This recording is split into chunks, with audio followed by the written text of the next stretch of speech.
Mango Velomobile. New toy, new project.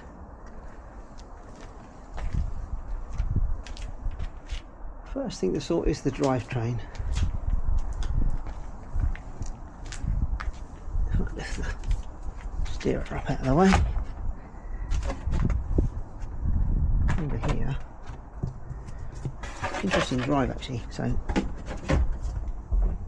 obviously cranks, pedals, 3 chain rings at the front, and a primary chain that runs under the seat via an idler, comes back to this crossover drive,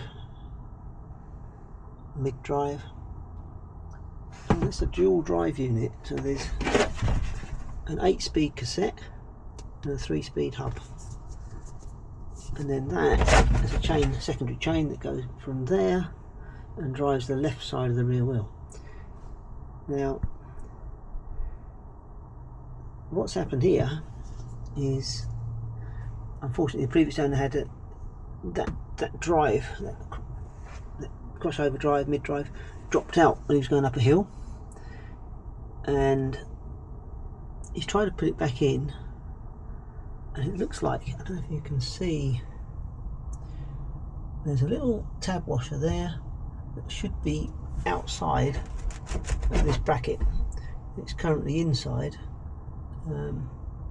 So I need to drop that out, bend the bracket back in slightly, put the washer in the right place, put it all back together, and hopefully it'll run. So we shall see. Also need to adjust the boom because I'm a short arse. So the bottom bracket slides again, not sure if you can see that. Bottom bracket slides back and forward along that rectangular section aluminium there, and 4 bolts hold it in. So you have to work through the footholes because there's no bonnet on this, there's no hatch up top. So through the footholes you can get at them bolts, move it back, tighten up again. We shall see.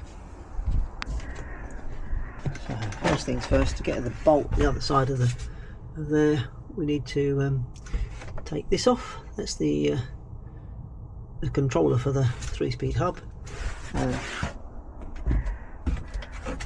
Up front there's obviously 3 changes, so you've got this twist grip changes that 3-speed hub. The others, there's a quick shifter there for the front mic, and another twist grip for the cassette at the back. So I put this in first gear, press that little button, you can see that there's a little button, and then this comes off like that,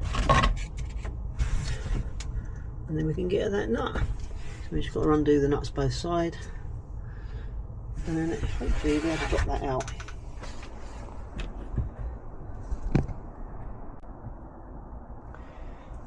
So I've got the seat out to make life a little bit easier.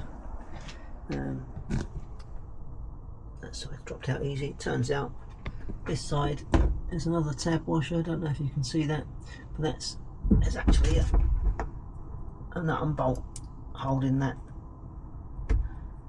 So I'll be able to have that one out as well. And hopefully it will drop out in a minute. I'll get in there. And there we have it. That's the drive unit right out. I'm not sure how well you can see that. Dropouts both sides. It's a little bit fiddly actually, but got there in the end. So this one here just needs kind of straightening out a little bit. I'm gonna do that now, put it back together, and hopefully that will solve the problem. We shall see.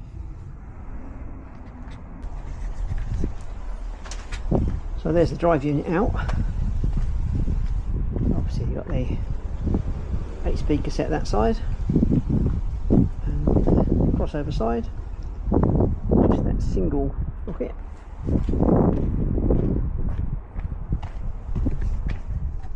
drives that one back to a free wheel actually on the rear wheel.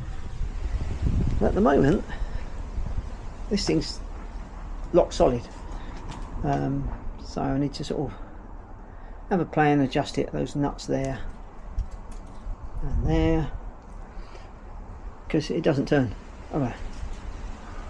Only turns with the spindle. Obviously that's no good. I think that's what's been going on. It's been sort of locking up.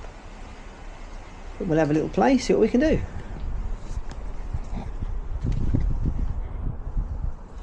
So a bit of progress. The whole unit was C solid. The cassette wouldn't freewheel and the spindle wouldn't turn. But a load of GT85 squirted in there. Chain whip on the cassette, spanner on the flats, and lots of wiggling about. And the cassette now freewheels perfectly, and the spindle's just starting to turn actually, some movement in it where there's no movement at all before. So sort of getting there, I think. We shall see.